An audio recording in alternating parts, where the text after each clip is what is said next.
Oh, hi. So welcome to part 2 of my Zelda Tears of the Kingdom drawing. If you've not watched part 1 already, I recommend watching that first because that will take you through how I did the entire drawing from blank page to finished inks. Now this part is going to be just the colours, so if you just want to watch a colouring video, that's fine, this is the place to be. If you want to watch the whole thing, I'd recommend starting with part 1. Anyway, I hope you enjoy it and get a bit of insight into my colouring process. I had a lot of fun with this one, so I hope you do too. Thank you very much. See you at the end. Thanks for joining me again. I hope you found the first video interesting if you watched it. These fan art videos aren't tutorials as such, or an excuse to have fun with the drawing and just to talk you through a few of the principles of what I'm doing along the way. As you can see, I started this piece by focusing on the sky. It makes up a huge part of the image, but is barely represented in the inks. So I wanted to set the scene there first, as the look of the skies in the game are a big part of what inspired me to draw this in the first place. Now I chose a transition between two shades of blue, which I really like the look of, and then coloured the distant islands. First in flat colours, then I added some patches lit by the sun. I added a bit more blue and made the islands a tad paler to give them a sense that they're far away and that there is plenty of atmosphere between us and them.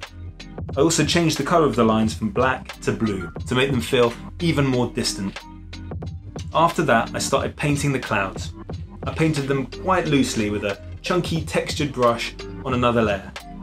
So once I had the base colours on them, I added lighter areas and shadows in some cases too. I kept the clouds quite loosely defined as I didn't want them looking too sharp, as I thought that might distract from the foreground. So I softened the edges of the cloud with a soft edged eraser to make them feel a bit more cloud-like. I painted some blue hints into the shadows of some of the clouds to suggest that the blue of the skies is bouncing off of the darker areas. So my approach to clouds is pretty simplified and cartoony, like most of my work. I suppose I think of them like loads of cotton wool balls of different sizes stuck together, but with fairly flattened undersides. That's for the shapes at least. The lighting on cotton wool balls reacts differently to how it does on clouds. I'm not a cloud expert, so I'm not entirely sure why that would be, but yeah, I like looking at the sky and taking it in, looking at the colours and the way that light works up there. But my work is simplified with quite a cartoony edge, so even though the clouds here look slightly more naturalistic than the drawn parts, they're still hugely simplified from the real thing. So as I was painting the clouds, I realised that the angle I'd drawn the clouds at didn't feel quite right to me. So I wanted a peaceful vibe, but the diagonal was disrupting that and felt a bit off. This is why layers are so handy. So I selected the layer with the clouds on it and rotated it slightly clockwise to make them horizontal, which instantly gave the image a more relaxed feeling. I used the lasso tool to select loosely around the ink drawing of the island, and then used the magic wand to remove the extra bits outside the line. I then shrunk the selection back a few pixels so that none of the selection went over the line. I then filled in the island with a block colour just for the time being. So I did the same for Link as well, filling him in with the green of his robe. Once Link's silhouette is filled like this, I select that block colour. I then use the lasso tool to deselect everything that is supposed to be that colour, as I don't need to change that. So I tend to use the hue and saturation sliders to then tweak the colours of everything else. As I've already deselected the areas that I wanted to remain green, they will be unaffected and stay green. I use the hue and saturation menu to find Link's skin tone. Once I have, I deselect all of the skin, like before, using the lasso tool. Then I go through every other part following the exact same process. The tunic, the trousers, the boots, his hair, eyes and arm. Once every area is filled in with a flat colour, I've completed the process that's called flatting. There are other ways to do this, but this is the one that makes the most sense for me. But I am very slow at colouring compared to dedicated comic colourists, so I'm sure that this way is far from the quickest way. I've been a comic artist for many years now, so I've picked up a thing or two, but despite feeling that I've got some good advice to offer, I'm fully aware that there are a million ways to tackle pretty much any part of the process. I can only ever teach you how I do something, never how you should do something. So if any of my suggestions click with you, that's great. Please take advantage of them. But if they don't, I'm sure you'll find a different way that better suits your own approach, and that's absolutely fine. So next I move on to flatting the rest of the island. Some of these shapes are more challenging to lasso, so I just take my time. I don't have to select the whole thing in one long stroke or anything. You can select a chunk and then add to it again and again until the whole area is selected. Having said that, it's a bit boring to watch, even when it's sped up this much, so I did cut out a bit of the selection process from this video. So I tweaked the colour of the big boulder on the island to be slightly different from the stone slabs which it sits on.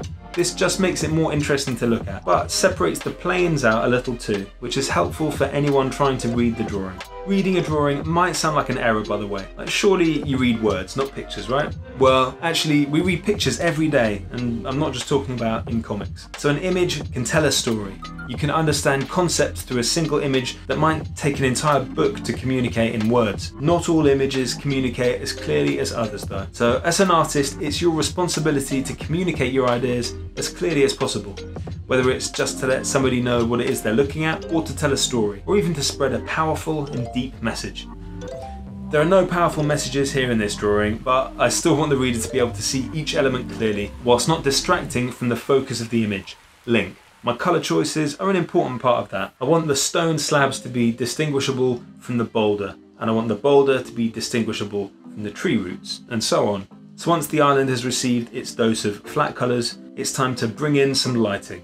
I'll start with Link as he's the focus. The rest of the image can be lit according to how he is. I started by selecting Link's skin tone from the flat colours and then made a new layer for the lighting, where I painted in the areas where I thought sunlight would hit him.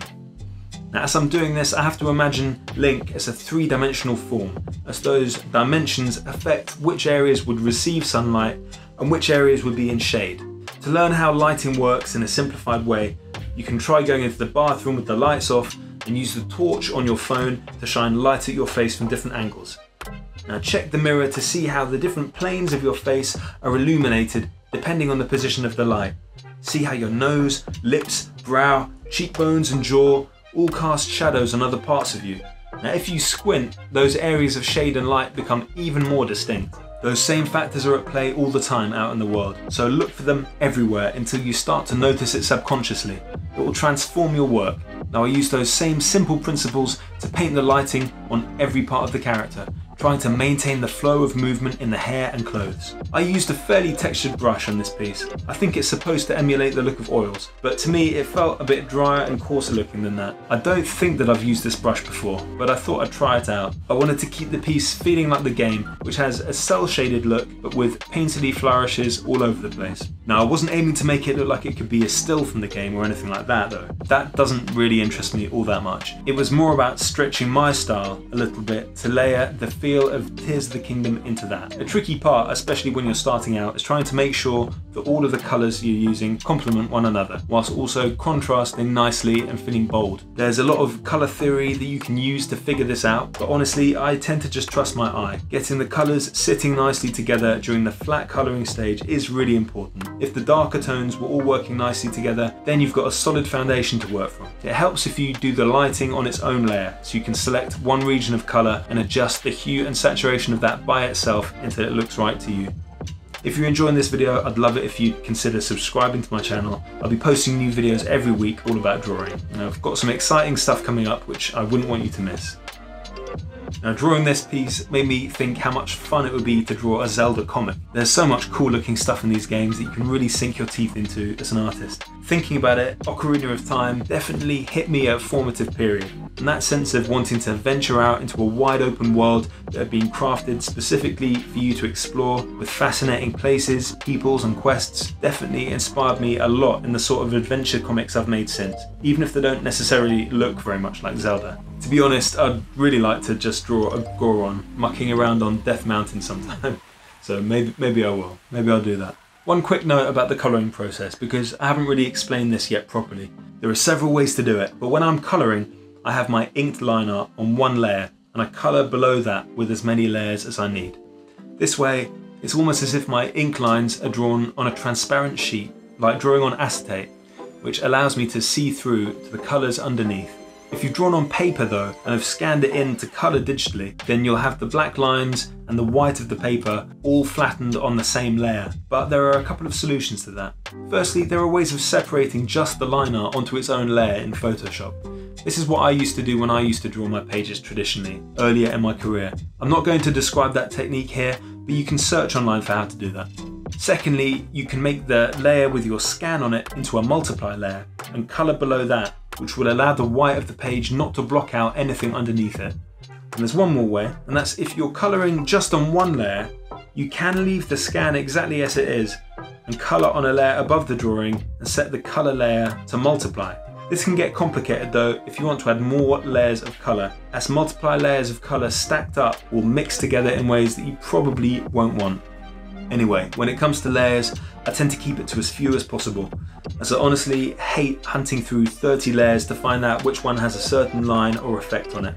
Another suggestion, and this one I took far too long to start using, is that once I've filled in the silhouette way back at the very start of the colouring process, I select that silhouette layer and apply a layer mask to it. I do the same on the layer that I do the lighting on. That way I know that I can't go over the lines. It's just like using masking tape. I do keep my colouring technique very simple though, as that just suits me better. A lot of artists who I really admire use tons of layers to get the effect that they're after, which is great, but personally the thought of too many just stresses me out, and honestly I can do most of what I want to with only a handful. As you saw, I've finished the lighting on Link and added the finishing touch of a small highlight of rim lighting to show the bright sun catching the edges of him. I then move back to the island that Link is stood on and start selecting areas. Then I can add lighting and shade if needed to those too. I'm not really changing up my brushes very much, as this piece isn't meant to have lifelike rendering or anything, but I'm still thinking about the textures of everything as I apply the lighting. Sometimes it will be more a matter of picking the appropriate colour to paint the lighting with. Dull textured stone, for instance, won't have highlights that are as bright as those on a smooth, shiny bit of stone, or even a leaf. So the more reflective a surface is, the higher the contrast between light and shadow on it. Again, try to look out for these effects in the real world as you go about your day-to-day life. Say you're at the bus station. Look at how reflective the tyre of the bus is compared to the door. Try to notice where bright highlights might land. I'm not saying you need to keep the bus driver waiting by stopping to do a sketch, but keep making these mental notes for yourself and they'll start naturally affecting your work in time.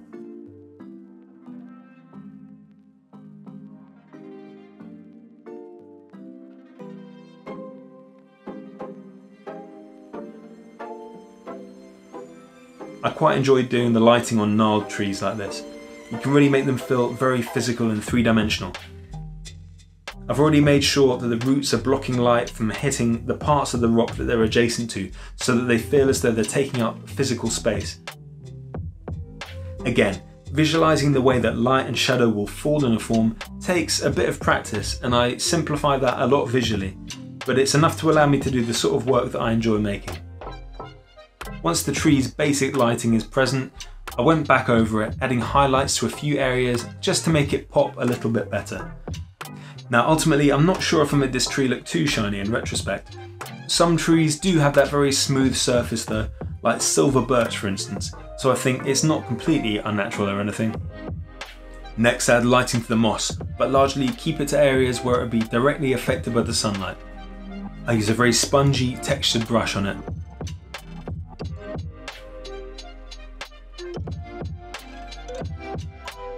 After I'm happy with that, I move up to the leaves of the trees.